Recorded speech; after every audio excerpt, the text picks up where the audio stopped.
نبی والے نبی سے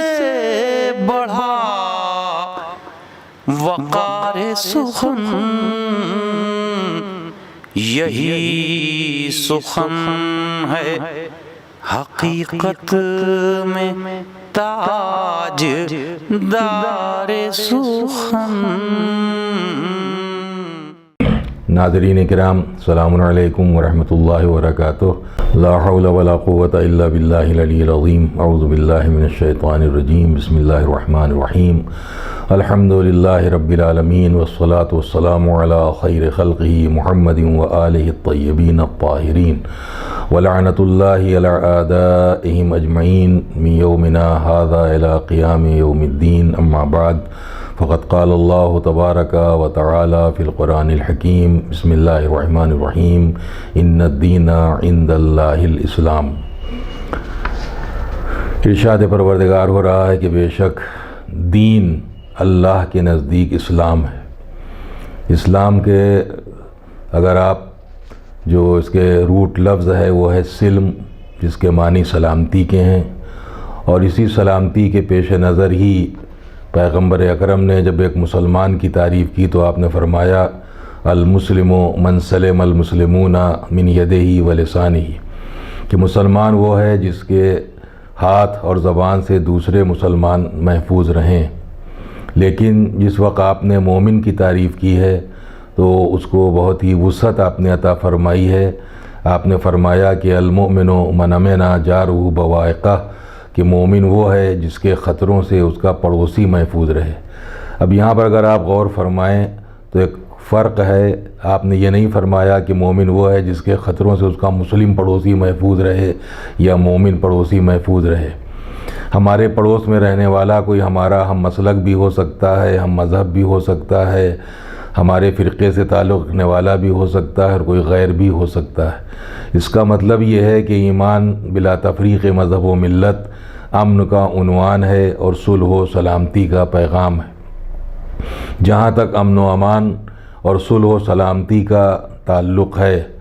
تو اس کا سیدھا تعلق انسان کے اپنے علم اور کردار سے ہے۔ اگر انسان صاحب علم ہے، پڑھا لکھا ہے، ایجوکیٹڈ ہے، اور زندگی کے جو نشیب و فراز ہیں ان سے واقف ہے تو یقینی طور پر وہ ایک سلوک پسند انسان ہوتا ہے۔ وہ کبھی نہیں چاہتا کہ کہیں لڑائی جھگڑا ہو، مار پیٹ ہو اور کسی سے مخالفت بلا وجہ کی مول لی جائے، بلکہ وہ خود بھی جینا چاہتا ہے اور دوسروں کو بھی جینے کا حق دیتا ہے۔ لیو اینڈ لیٹ لیو کے مطابق ہی وہ عمل کرتا ہے کہ جیو اور جینے دو، اور حقیقت میں یہی اسلام کا پیغام ہے کہ جیو اور جینے دو۔ وہ نہ خود اپنی ذات کو مار لینے کا حکم دیتا ہے اور بلا وجہ کے لیے، بلا ضرورت، بلا وجہ خواہ کسی دوسرے کو مارنے کا حکم دیتا ہے۔ اسلام ایک مکمل ضابطۂ حیات ہے۔ اسلام فقط نماز پڑھ لینے کا، روزہ رکھ لینے کا یا چند اعمال کا نام نہیں ہے۔ اسلام جہاں ایک طرف عبادات پر توجہ دلاتا ہے، وہیں عبادات سے زیادہ معاملات پر توجہ دلاتا ہے، اور اسی لیے انسان کے پہچان کا ذریعہ عبادات کو نہیں قرار دیا گیا بلکہ معاملات کو قرار دیا گیا۔ امام جعفر صادق علیہ السلام کا ارشاد گرامی ہے کہ اگر کسی کو جاننا چاہتے ہو، پہچاننا چاہتے ہو تو عبادات کے ذریعے نہ پہچانو بلکہ معاملات کے ذریعے پہچانو۔ یعنی انسان کی اگر شناخت ہو سکتی ہے، انسان اگر پہچانا جا سکتا ہے تو معاملات کے ذریعے ہی پہچانا جا سکتا ہے کہ وہ ایماندار ہے یا بے ایمان ہے، جھوٹا ہے یا سچا ہے، وفاداری کرنے والا ہے کہ دغا دینے والا ہے۔ یہ اسی وقت معلوم ہوگا کہ جب اس سے کوئی معاملہ پڑتا ہے۔ اسی لیے امام نے فرمایا کہ عبادات کے ذریعے نہیں بلکہ معاملات کے ذریعے پہچانو۔ اب جہاں تک معاملات کی درستگی کی بات ہے تو اس کا تعلق بھی میں سمجھتا ہوں کہ علم سے ہے کہ انسان اگر اچھائی برائی کی تمیز ہی نہیں رکھتا، کچھ سوچتا ہی نہیں ہے، سمجھتا ہی نہیں ہے، تو پھر ظاہر ہے کہ ایسا انسان جانوروں کی طرح زندگی بسر کرنے والا ہوتا ہے۔ لیکن واقعاً جو اپنے معاملات پر بھی دھیان دیتا ہے اور دوسروں کے معاملات کا بھی خیال رکھتا ہے، یعنی اپنا حق بھی برباد ہونے سے وہ بچاتا ہے اور دوسرے کا حق برباد نہیں کرتا، لیکن یہ وہی کر سکتا ہے جو زندگی کے مقصد کو سمجھنے والا ہے اور زندگی کیوں اسے عطا کی گئی ہے اس بات کو جاننے والا ہے۔ اور یہ اسی وقت ہو سکتا ہے کہ جب انسان علم حاصل کرے، لیکن آپ یاد رکھیں کہ فقط علم کا حاصل کرنا کافی نہیں ہے۔ یوں تو ظاہر ہے کہ اس دور میں کوئی ایسا انسان نہیں ہے کہ جو اکیڈمک تعلیم کو ضروری نہ سمجھتا ہو، یقینی طور پر ضروری ہے، اور خاص طور پر ہم جس زمانے میں زندگی گزار رہے ہیں اور جس ماحول میں ہماری زندگی گزر رہی ہے اس میں تو اور بہت زیادہ نئی نسل کو علم کی طرف متوجہ کرنے کی اور توجہ دلانے کی ضرورت ہے۔ لیکن علم جہاں ایک طرف انسان کو بلندی کی طرف لے جاتا ہے، علم انسان کو روشنی کی طرف لے جاتا ہے، علم انسان کو نور کی طرف لے جاتا ہے، لیکن وہی علم جو طہارت نفس کے ساتھ حاصل کیا گیا ہو۔ ظاہر ہے کہ اگر علم طہارت نفس کے ساتھ حاصل نہیں کیا گیا ہے بلکہ نفس میں پہلے ہی سے گندگی، رجس، کثافت موجود ہے، تو اس رجس و کثافت اور گندگی کی موجودگی میں علم تو حاصل کر لیتا ہے انسان، لیکن پھر وہ انسانیت کا خدمت گزار نہیں ہو سکتا۔ نہ وہ انسان کی خدمت کر سکتا ہے اور نہ انسانیت خدمت کر سکتا ہے۔ وہ جسے ہندی میں کہتے ہیں وہ ایک سوارتھی آدمی ہوتا ہے جو فقط ابن الوقت ہوتا ہے اور فقط اپنے ہی اوپر دھیان رکھتا ہے اور دوسروں کا اسے کچھ بھی خیال نہیں رہتا، بلکہ اپنے حق کے لیے وہ دوسروں کا حق اکثر پامال کر دیا کرتا ہے۔ حالانکہ بہت سے ایسے لوگ ہم دیکھتے ہیں اور سماج میں ہوتے بھی ہیں، اور دنیا کے حالات میں ہم نظر کرتے ہیں تو ہمیں نظر یہی آتا ہے کہ ایک سے ایک ایجوکیٹڈ، پڑھے لکھے، ذہین، سمجھدار اور گویا کہنا چاہیے کہ ایسے زیرک اور ہوشیار لوگ کہ جو بہت زیادہ واقعاً دماغ رکھنے والے اور سوجھ بوجھ رکھنے والے ہوتے ہیں کہ ان کے ذریعے جو ایک فارمولہ یا کوئی تھیوری دی جاتی ہے تو ہمارے جیسے سمجھنے میں پوری زندگی صرف کر دیتے ہیں اور کبھی کبھی ہم اس کو سمجھ نہیں پاتے۔ لیکن اگر آپ غور کریں تو دنیا میں شاید جاہلوں کے ذریعے انسان کو اور انسانیت کو اتنا نقصان نہیں پہنچا ہے جتنا پڑھے لکھے لوگوں کے ذریعے پہنچا ہے۔ آج بھی ہم جبکہ دنیا اتنی ترقی یافتہ ہو چکی ہے، لیکن ہم جو کہتے ہیں اپنے کو کہ ہم ترقی یافتہ ہیں، انہی ترقی یافتہ لوگوں کے ذریعے غریب ملکوں کے ایکسپلائٹیشن کے خاکے تیار ہوتے ہیں، جنگوں کی بنیادیں رکھی جاتی ہیں، اسلحوں کی فیکٹریاں کھولی جاتی ہیں، اپنے اسلحوں کو بیچنے کے لیے ظاہر ہے کہ پھر جنگ کا میدان جنگ کرائی جاتی ہے، مختلف ملکوں کے درمیان فساد پیدا کرایا جاتا ہے، کبھی ملک کے اندر فساد ہوتا ہے، کبھی ملک سے باہر فساد ہوتا ہے۔ سوال یہ ذہن میں ضرور پیدا ہوتا ہے جب یہ اتنے پڑھے لکھے لوگ ہیں تو ان کی سوچ یہ نگیٹیو کیوں ہے، پازیٹیو کیوں نہیں ہے، مثبت کیوں نہیں ہے، منفی کیوں ہے؟ اس کی وجہ صرف ایک یہ ہے کہ علم تو ہے مگر طہارت نفس نہیں ہے۔ علم کے ساتھ ساتھ طہارت نفس بہت ضروری ہے، یعنی اگر دوسرے لفظوں میں کہا جائے تو شاید یہ بات غلط نہ ہو کہ اگر علم ضروری ہے تو علم کے ساتھ ساتھ تربیت بھی بہت زیادہ ضروری ہے، بلکہ علم سے زیادہ تربیت ضروری ہے کہ انسان پہلے اپنے بچوں کی تربیت ٹھیک طریقے سے کرے اور اسی تربیت کے ساتھ ساتھ پھر ان کو ظاہر ہے کہ علمی میدان میں آگے بڑھائے، تو ایسے بچے خود اپنے کو بھی سدھارتے ہیں اور سماج کو بھی سدھارنے کی کوشش کرتے ہیں، اپنے حق کو بھی بچائے رکھتے ہیں اور دوسروں کے حق کا بھی تحفظ کرتے رہتے ہیں، اور ان کو ہمیشہ اس بات کا خیال رہتا ہے کہ ہم کسی دوسرے کا حق پامال کرنے نہ پائیں، کسی دوسرے کا حق ہم پامال کرنے نہ پائیں اور چھیننے نہ پائیں۔ اسی لیے مذہب اسلام نے جہاں ایک طرف تعلیم پر زور دیا ہے، قطعاً مذہب جہالت کو پسند نہیں کرتا، بلکہ اس نے ہمیشہ سے علم کی طرف توجہ دلائی ہے، اور احادیث میں بھی، روایات میں بھی، خود قرآن مجید کی آیات سے بھی یہ بات ظاہر ہوتی ہے کہ اسلام نے کبھی جہالت کو پسند نہیں کیا، نہ جاہلیت کو پسند کیا ہے۔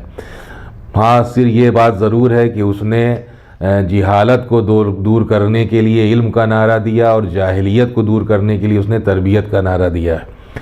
پیغمبر اکرم کا تربیت تو اس قدر ضروری اور اہم ہے کہ پیغمبر اکرم کا ارشاد ہے کہ خدا کی لعنت ہو ان لوگوں پر جو اپنے بچوں کو اس طریقے پر پالتے ہیں کہ بچے آگے چل کر گمراہ ہو جاتے ہیں، بھٹک جاتے ہیں۔ لیکن اسی کے ساتھ ساتھ جو اپنے بچوں کی صحیح تربیت کرتے ہیں، ان کو صحیح راستہ دکھاتے ہیں، اچھے برے کی تمیز انہیں پہلے ہی سے کرا دیتے ہیں، اور جو ان کی ذمہ داریاں ہیں ان کو سمجھا دیتے ہیں، یعنی اچھی تربیت کرتے ہیں، ان کے لیے پیغمبر کا ارشاد ہے کہ خدا کی رحمت ہو ان ماں باپ پر جو اپنے بچوں کو اس طریقے پر پالتے ہیں کہ بچے آگے چل کر نیک راہ اختیار کرنے میں اسی بچپن کی تربیت کا سہارا لیتے ہیں۔ لہٰذا ایک طرف اگر علم ضروری ہے، ایجوکیشن ضروری ہے، تو اسی کے ساتھ ساتھ ہمیں یہ بھی خیال رکھنا چاہیے کہ بچوں کی تربیت بھی اتنی ضروری ہے۔ اور تربیت کی پلاٹنگ مذہب اسلام نے بہت دور سے کی ہے۔ یہ نہیں ہے کہ فقط جس وقت بچہ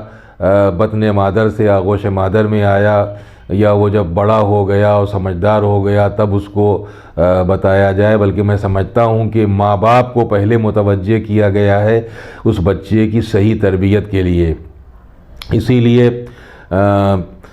چھٹے امام جعفر صادق علیہ السلام کا ارشاد گرامی بھی ہے۔ ایک بات یہاں پر یہ بھی میں عرض کر دوں کہ دنیا میں جو شادیاں ہوتی ہیں، جو لوگ شادی کرتے ہیں، ان کا مقصد فقط سیکسول ڈیزائرز کی تکمیل ہوتا ہے کہ ایک جنسی خواہش کو پورا کر لیا جائے۔ بے شک وہ ایک فطری خواہش ہے، مذہب نے اس پر بند نہیں باندھا ہے، بلکہ اس کو پورا کرنے کے اس نے جائز طریقے بھی بتائے ہیں کہ اگر تم اس خواہش کو پورا کرنا چاہتے ہو تو اس طریقے سے پورا کر سکتے ہو، اور یہ طریقہ جو ہے وہ جائز بھی ہے اور مباح بھی ہے۔ لیکن شادی اسلام میں فقط جنسی جذبات کی تسکین کا ذریعہ نہیں ہے، بلکہ ایک صالح نسل دنیا کے حوالے کرنا ہے۔ شاید یہی وجہ ہے کہ امام جعفر صادق علیہ السلام کا ارشاد گرامی ہے کہ جو نوجوان شادی کرنا چاہتا ہے اسے چاہیے کہ وہ اللہ کی بارگاہ میں دعا کرے کہ پروردگار میں شادی کرنا چاہتا ہوں، میرے مقدر میں ایسی عورت قرار دے جو میرے مال کو بچانے والی اور اپنی عزت و آبرو کو بچانے والی ہو، اور اس کے بطن سے مجھے ایسی اولاد عطا کر جو دنیا اور آخرت میں میری صحیح جانشین بن سکے، یعنی جو دنیا میں بھی میری عزت کا ذریعہ بنے اور آخرت میں بھی میری عزت کا ذریعہ بنے۔ تو ظاہر ہے کہ میں سمجھتا ہوں کہ یہ پہلی ہی منزل پر گویا تربیت کی طرف اشارہ کر دیا گیا۔ پہلی چیز یہ ہے کہ بچے کی زندگی پر اور اس کے کیریکٹر اور کردار پر ماں کا جتنا اثر ہوتا ہے اتنا باپ کا نہیں ہوتا۔ جو پہلا بچے کے لیے اسکول کہہ لیجئے، مدرسہ کہہ لیجئے، وہ ماں کی گود ہے۔ ماں اگر سمجھدار ہے، ہوشیار ہے، پڑھی لکھی ہے، واجبات کی پابندی کرنے والی ہے، حرام سے اپنے کو بچانے والی ہے، تو پھر ظاہر ہے کہ اس ایسی گود میں پلنے والے بچے بھی ایسے ہوتے ہیں کہ جو نیک ہوتے ہیں اور وہ برائیوں سے اپنے کو دور رکھنے کی کوشش کرتے رہتے ہیں۔ تو اسی لیے کہا گیا کہ ایک ایسی عورت کہ جس کے بطن سے ایسی اولاد پیدا ہو، یعنی ظاہر ہے کہ وہ ماں ہی تربیت کرنے والی ہے۔ پہلا اسکول تو بچے کے لیے ماں کی گود ہی ہے۔ اب اس کے بعد جب ہم دیکھتے ہیں تو مختلف مرحلے ہیں۔ مثلا معصومی نے فرمایا کہ 7 سال تک بچے کو بادشاہ کی حیثیت سے رکھو، یعنی اس کی خواہشات کو پورا کرو اور اس کو اس کو ڈانٹا ڈپٹا نہ جائے، اس کے ساتھ کوئی ایسا سلوک نہ کیا جائے کہ جو اس کے مزاج میں کہنا چاہیے کہ اس کے اوپر ایک برا اثر پڑے۔ تو اس کے بعد میں پھر جس وقت بچہ گویا بچپن سے جوانی کی طرف بڑھ رہا ہے تو امام نے فرمایا کہ اس عمر میں بچے کو غلام کی طرح، یعنی کیا مطلب ہے غلام کی طرح رکھنے کا، کہ اس کو واچ کیا جائے، اسے دیکھا جائے، اس پر نظر رکھی جائے، کہاں جا رہا ہے، کن لوگوں کے ساتھ رہ رہا ہے، کیا کر رہا ہے، اس لیے کہ لگ بھگ 14-15 سال سے لے کر 20-22 سال کے بیچ کی عمر جو ہے یہ بہت ہی گویا امپارٹنٹ اور ضروری عمر ہوتی ہے، اس لیے کہ اگر اس عمر میں کوئی بچہ بگڑ گیا تو پھر سدھرنے کے چانسز ایسا تو نہیں ہے کہ نہیں ہوتے ہیں مگر کم ہوتے ہیں، اور اگر سدھر گیا تو پھر بگڑنے کے چانسز کم رہتے ہیں۔ لہٰذا یہ پیریڈ جو ہے یہ بہت اہم ہوتا ہے کہ اس میں بچے کی تمام تر ایکٹیویٹیز پر نظر رکھی جائے، اسے اچھی باتیں سمجھائی جائیں، بتائی جائیں، اور اب اس کے بعد پھر جو تیسرا مرحلہ آتا ہے یعنی تھرڈ اسٹیپ ہے، اس میں امام نے کہا کہ جب بچہ ظاہر ہے کہ بالغ ہو گیا ہے، سمجھدار ہو گیا، پھر اس کو وزیر کی طرح رکھو، یعنی گھر کے معاملات میں بہرحال اس سے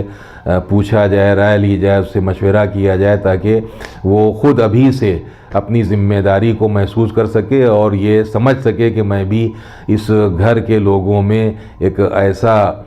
شخص ہوں کہ مجھے بھی ذمہ دار سمجھا جا رہا ہے، یا میں بھی اس گھر کا ایک حصہ ہوں۔ تو یہ تمام مرحلے ہیں جو معصومین کے ارشادات میں ہمیں ملتے ہیں تربیت کے، اور اس سے پہلے جیسا میں نے عرض کیا کہ بے شک تعلیم بہت ضروری ہے، بہت ضروری ہے، اس کا کوئی سمجھدار انسان انکار نہیں کر سکتا، اس لیے کہ نئی نسل کو عزت کی زندگی کو اگر گزارنا ہے تو بہرحال اسے تعلیمی میدان میں آگے آنا پڑے گا۔ ہر شعبے میں ہمارے لوگ ہونا چاہیے، ڈاکٹر بھی ہوں، انجینئر بھی ہوں، زندگی سے جو دوسرے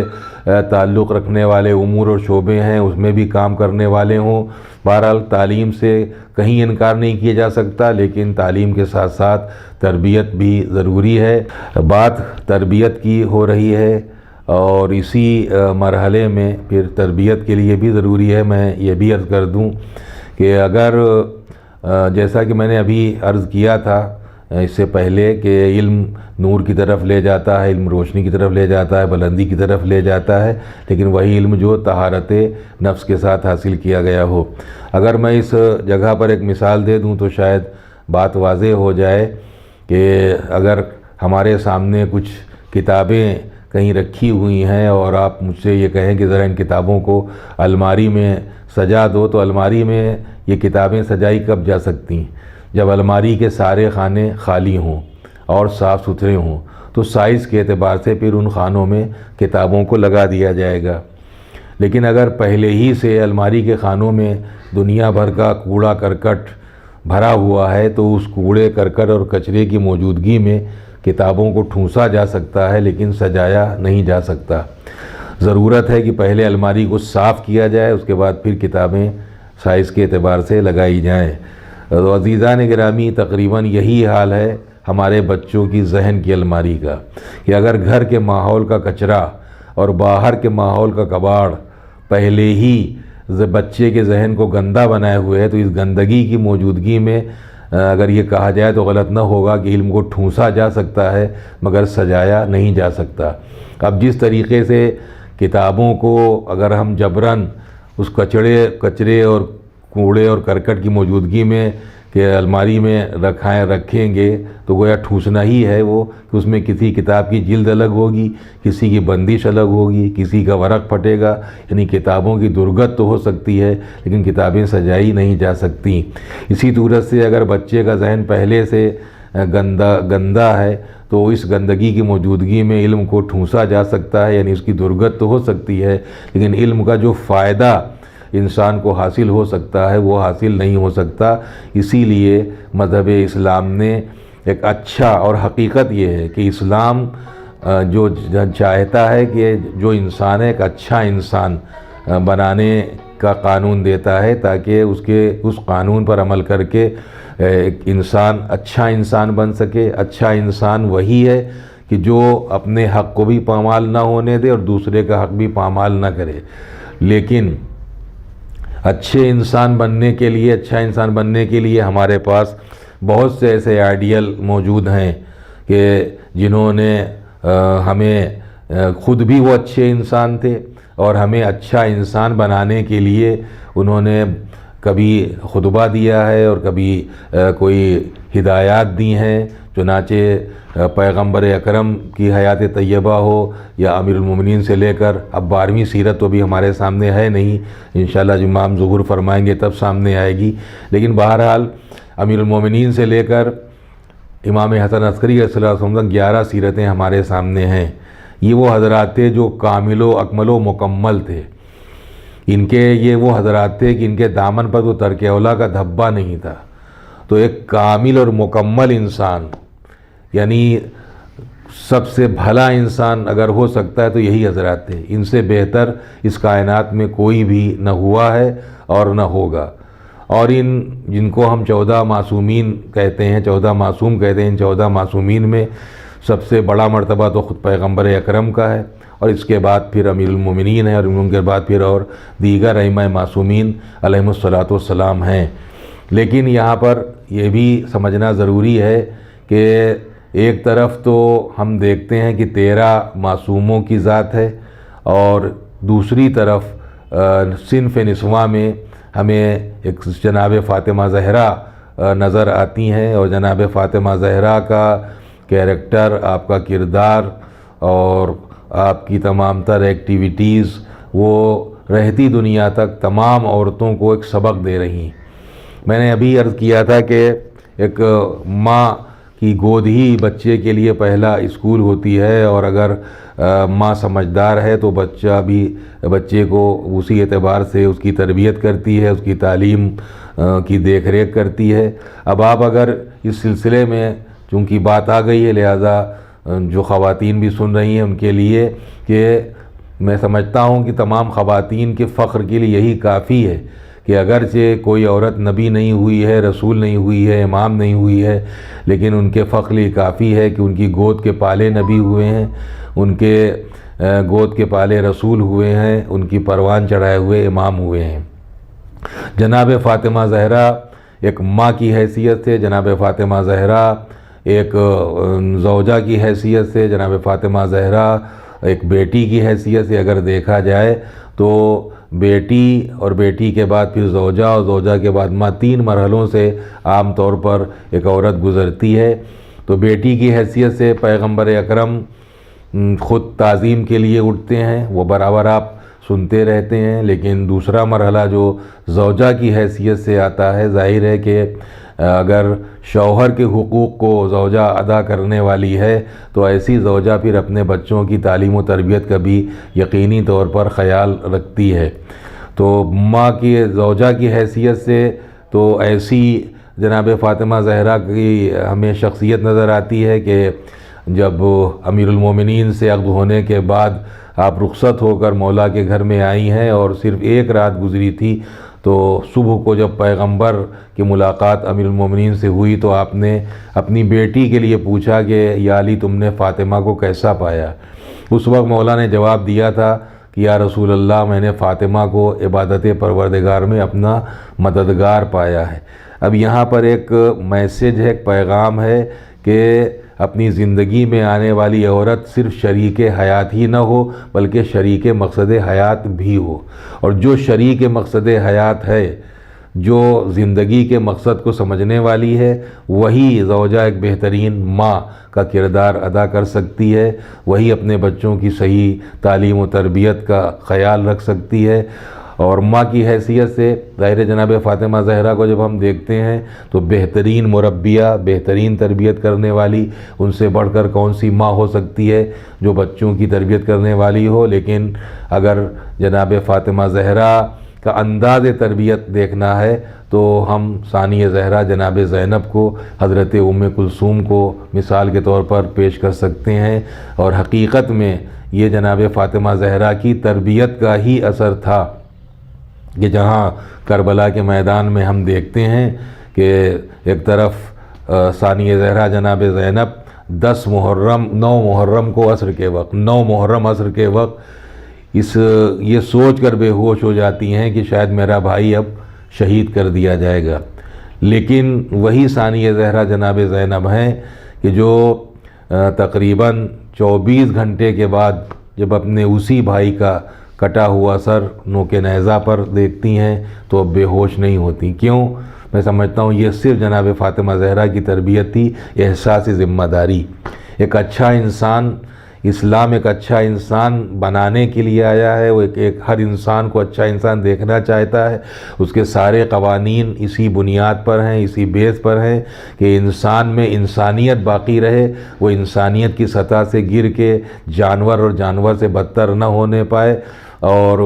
اسی ظاہر ہے کہ اچھے انسان کی میں نے کہا کہ ماں کی گود ہو سکتی ہے. جناب فاطمہ زہرا کی یہ تربیت تھی. احساس ذمہ داری ایک اچھے انسان کا شیوا اور طریقہ ہوتا ہے کہ وہ اپنی ذمہ داری کو محسوس کرتا ہے. کربلا میں ہمیں یہ چیز بدرجہ اتم موجود نظر آتی ہے، خاص طور پر مردوں میں نہیں بلکہ عورتوں میں بھی، اور عورتوں میں جناب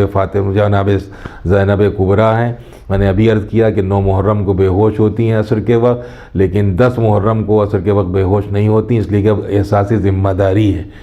کہ اگر یہ بے ہوش ہو جائیں تو پھر امام زین العابدین جو بے ہوش ہیں ان کو ہوش میں کون لائے گا. تو حقیقت میں ایک اچھا انسان، مرد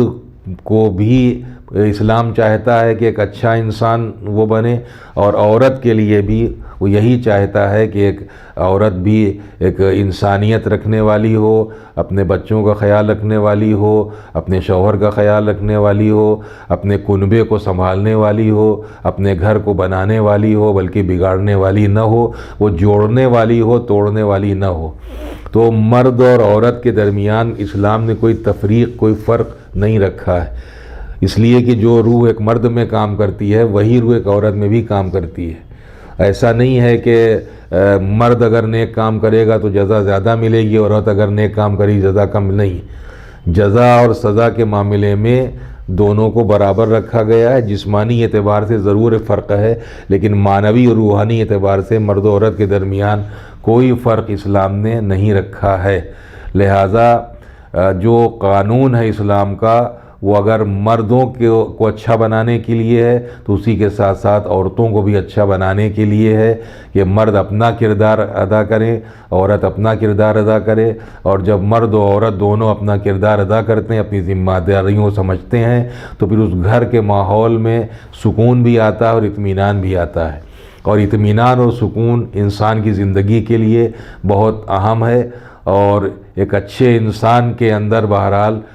جہاں تمام اچھی باتیں پائی جاتی ہیں، وہیں وہ اس بات کی بھی کوشش کرتا ہے کہ چاہے وہ گھر کے باہر کی اس کی زندگی ہو یا گھر کے اندر کی زندگی ہو، چاہتا ہے کہ ایک پرسکون ماحول رہے. اور اس پرسکون ماحول کے لیے بھی پھر وہی بات سامنے آتی ہے کہ تعلیم بھی ضروری ہے اور تربیت بھی ضروری ہے. اسی تعلیم و تربیت کے حوالے سے اگر آپ کربلا میں دیکھیں تو ایک طرف فوج یزید ہے، کم سے کم 30,000 کا لشکر ہے، ایک طرف 72 ہیں، لیکن وہاں تربیت نہیں ہے. تربیت نہیں ہے تو پھر ایسے انسان ہیں جو ظاہراً انسان ہیں لیکن جانوروں سے بدتر ہیں کہ جو 6 ماہ کے بچے پر رحم نہ کریں، کیا وہ انسان کہے جا سکتے ہیں؟ لیکن ایک طرف 72 ہیں کہ جو مکمل طور پر انسانیت کا مظاہرہ کرنے والے، شرافت کا مظاہرہ کرنے والے، اور اپنے دین کو بچانے والے، اپنے حق کو بچانے والے، دوسروں کے حق کا تحفظ کرنے والے. ظاہر ہے کہ دین کو بچانے کا مطلب کیا ہے؟ دین کو بچانے کا سیدھا مطلب ہی کہ اگر دین بچے گا تو انسانیت بچے گی. تو کربلا میں جو ہم کہتے ہیں کہ دین کو بچایا ہے تو حقیقت میں دین تو یقینی طور پر بچا ہے، لیکن دین کے جو اصول ہیں وہ اسی لیے ہیں تاکہ انسانیت بچے اور اچھے انسان وجود میں آتے رہیں اس قانون پر عمل کر کے. تو لہٰذا کربلا میں جو دین بچایا ہے وہ 72 امام کے ساتھی ہیں، لیکن کیسے بہادر سپاہی ہیں، کیسے جانباز ہیں، کیسے دلیر ہیں، کس قدر قربانی کا جذبہ ان کے اندر موجود ہے کہ جب ایک طرف حیوانیت ہے، گویا اگر یہ کہا جائے تو غلط نہ ہوگا کہ ایک طرف حیوانیت ہے، ایک طرف انسانیت ہے. جو انسانی پیکر میں ہیں وہ تو ظاہر ہے کہ 72 لوگ ہیں جو واقعی انسانیت کا تحفظ کرنے والے ہیں اور ادھر حیوانیت کا مظاہرہ کرنے والے ہیں. لیکن یہ 72 وفاداری کا مظاہرہ کرنے والے ہیں، وہ دین سے منحرف لوگ ہیں کہ جو ہر ظلم و ستم کرنے پر آمادہ اور تیار ہیں. اور یہ 72 جو اس وقت کے کہنا چاہیے کہ سب سے اچھے لوگ ہیں. اور سب سے اچھے لوگ کیوں ہو گئے یہ؟ اس لیے کہ ایک سب سے کامل و اکمل شخصیت کے پیچھے چلنے والے تھے. لہٰذا ایک اچھا انسان بننے کے لیے ضروری ہے کہ انسان کو ایک اچھا ماحول ملے اور اچھے ماحول کے ساتھ ساتھ اس کو اچھے ساتھی ملیں. اچھے ساتھی ہونے کے ساتھ ساتھ اس کو ایک اچھا لیڈر ملے، اچھا رہبر ملے جو اسے راستہ دکھانے والا ہو. یہ جو کربلا میں امام حسین کے ساتھ آئے، یہ انتہائی خوش قسمت لوگ تھے کہ ان کو امام کے جیسا رہبر مل گیا۔ اور دوسری چیز یہ ہے کہ ان کو اللہ نے توفیق دی کہ یہ اپنے زمانے کے امام کو پہچان سکے، ان کی اطاعت اور ان کا کہنا مانا انہوں نے، اور پھر اللہ نے انہیں وہ مرتبہ اور درجہ دیا کہ شہادت کے درجے پر فائز ہوئے، اور شہادت درجے پر فائز ہی نہیں ہوئے بلکہ ہمیشہ کے لیے زندہ جاوید ہو گئے۔ اور اللہ نے اعلان کر دیا کہ اگر جو اللہ کی راہ میں یہ قتل کیے گئے ہیں تو نہ انہیں مردہ سمجھنا نہ مردہ کہنا۔ سورہ بقرہ میں ارشاد ہوا وَلَا تَقُولُوا لِمَن يُقْتَلُ فِي سَبِيلِ اللَّهِ أَمْوَاتٌ بَلْ أَحْيَاءٌ، کہ جو لوگ بھی اللہ کی راہ میں قتل کیے گئے انہیں مردہ نہ کہنا بلکہ وہ زندہ ہیں، وَلَٰكِن لَا تَشْعُرُونَ، لیکن تمہارے پاس اتنی سمجھ اور شعور نہیں ہے تم زندگی کو سمجھ سکو جو زندگی قتل ہونے کے بعد ہم نے اسے عطا کی ہے۔ اور اسی کے بعد سورہ آل عمران میں گویا زبان پر پابندی لگا دی گئی وَلَا تَحْسَبَنَّ الَّذِينَ قُتِلُوا فِي سَبِيلِ اللَّهِ أَمْوَاتًا، کہ مت کہو شخص کو مردہ جو اللہ کی راہ میں قتل کیا گیا، بلکہ وہ زندہ ہے، عند ربہم یرزقون، وہ اپنے رب سے رزق پا رہے ہیں، روزی پا رہے ہیں۔ تو یہ کربلا کے شہداء ہیں جو ہمیں بہرحال درس دیتے ہیں انسانیت کا، ہمیں درس دیتے ہیں شرافت کا، ہمیں درس دیتے ہیں ایک اچھا انسان بننے کا، ہمیں درس دیتے ہیں اچھوں کا ساتھ دینے کا، ہمیں درس دیتے ہیں نیکیاں اپنانے کا، برائیوں کو چھوڑنے کا۔ حقیقت یہ ہے کہ یہ سب امر بالمعروف کرنے والے تھے، نہیں منکر کرنے والے تھے، اور خود ہم جب زیارت وارثہ پڑھتے ہیں تو امام کی خدمت میں جہاں مختلف انداز پر ہم سلام پیش کرتے ہیں وہاں یہ ہے بھی کہ آپ نے نیکیوں کی ہدایت کی، برائیوں سے روکا، اور خدا اور رسول کی اطاعت کرتے ہوئے آپ اس دنیا سے رخصت ہو گئے، یعنی آپ نے جام شہادت نوش کر لی پڑا ہے۔ بہرحال کربلا ہمیں درس دیتی ہے، ہمارے امام ہمیں سبق دیتے ہیں، پیغمبر اکرم کی تعلیمات ہمارے سامنے ہیں۔ اسلام کا سارا قانون اسی بنیاد پر ہے کہ انسان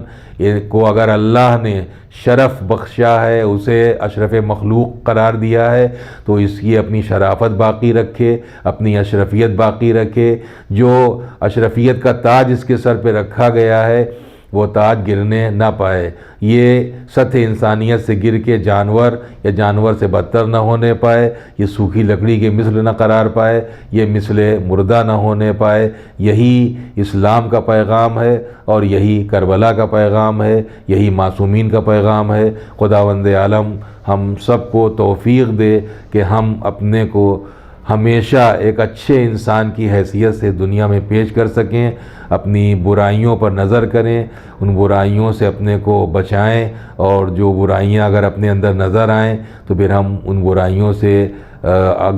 آگے بچنے کی کوشش کریں، ان برائیوں کو اپنے سے دور کریں تاکہ ہم ایک اچھے انسان کی حیثیت زندگی بسر کر سکیں، اور ہماری اچھائیوں کو دیکھ کر دوسرے اس طرح متاثر ہوں کہ وہ بھی ہماری اچھائیوں کو دیکھ کر خود اچھا انسان بننے کی کوشش کریں۔ وآخر دعوانا الحمد للہ رب العالمین۔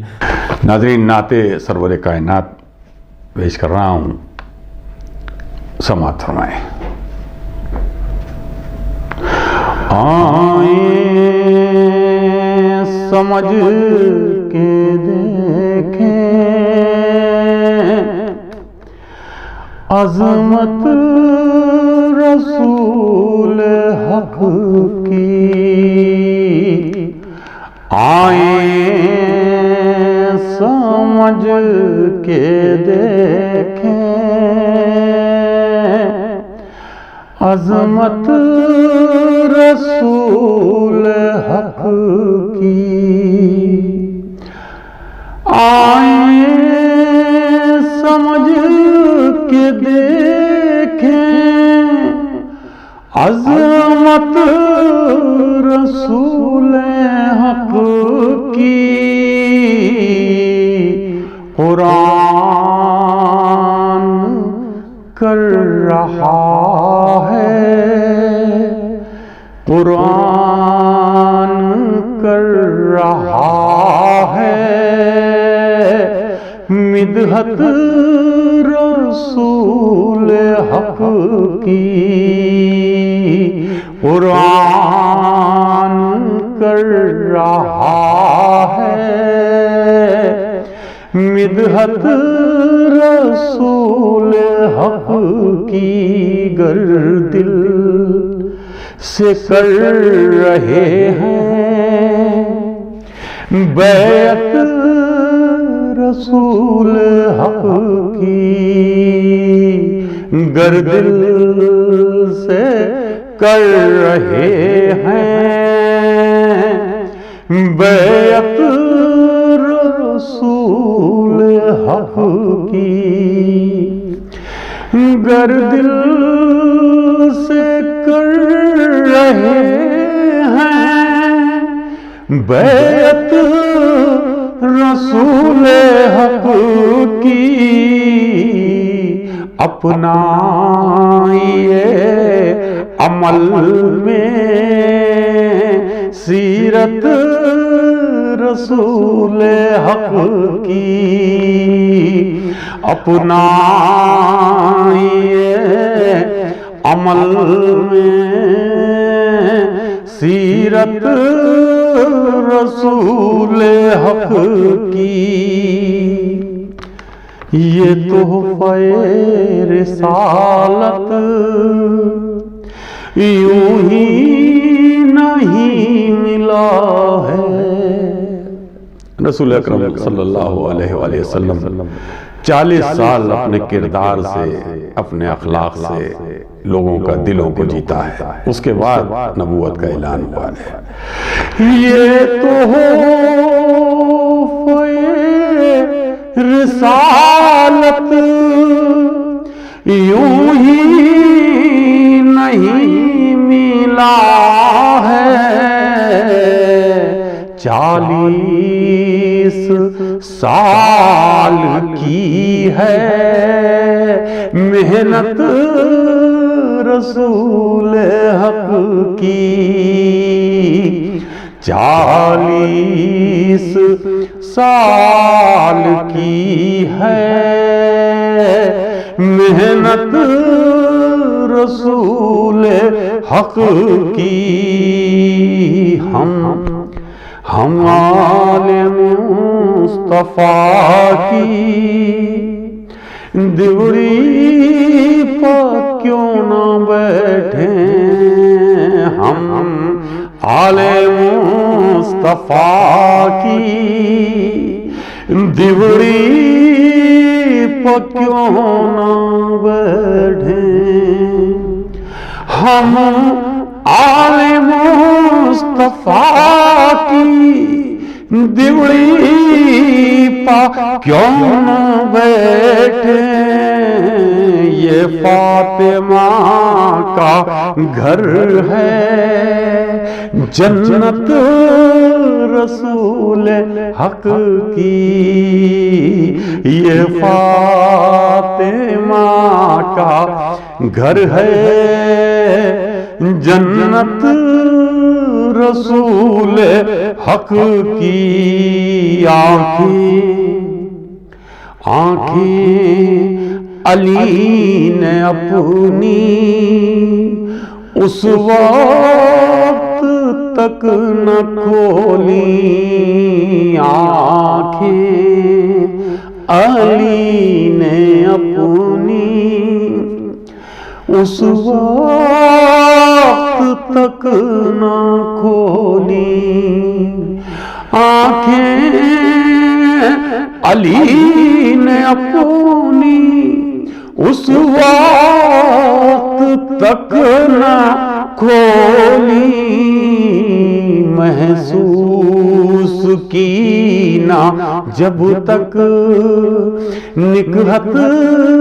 رسول حق کی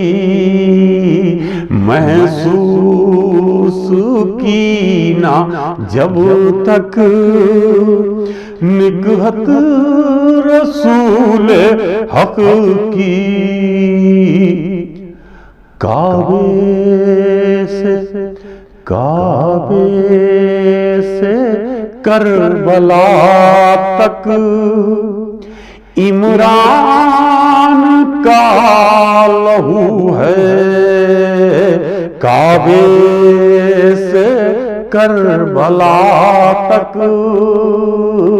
عمران کا لہو ہے،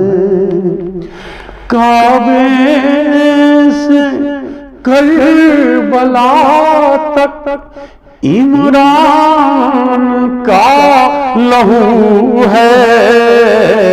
ہر لمحہ جس نے کی ہے نصرت رسول حق کی، ہر لمحہ جس نے کی ہے نصرت رسول حق کی، ہم غم میں شاہدی کی آنسو بہا رہے ہیں، ہم غم میں شاہدی کی آنسو بہا رہے ہیں، کرتے ہیں ہم ادائیوں سنت رسول حق کی، کرتے ہیں ہم ادائیوں سنت رسول حق کی۔ اور جو لوگ کربلا معلیٰ گئے ہیں، زیارت کی ہے، وہ تائید کریں گے، اور جو لوگ نہیں گئے ہیں ہم ان کے لیے دعا کرتے ہیں پروردگار انہیں جلد سے جلد کربلا کی زیارت نصیب کرے۔ یہ شعر اس طالب علم کا خاص طور سے سماعت فرمائیں کہ یہ کربلا ہے یا پھر یہ کربلا ہے یا پھر روضہ ہے مصطفیٰ کا، یہ کربلا ہے یا پھر۔ اس طالب علم نے یہ شعر اسی لیے کہا خصوصی طور سے کہ مدینہ منورہ کی زیارت نصیب ہوئی اس خاکسار کو خانہ کعبہ کے ساتھ ساتھ، اور اس کے بعد کربلا معلیٰ کئی بار جانا ہوا، لیکن جب بھی گیا تو میں نے یہ محسوس کیا یہ کربلا ہے یا پھر روضہ ہے مصطفیٰ کا، پھیلی ہوئی ہے ہر سو نکہت رسول حق کی، پھیلی ہوئی ہے ہر سو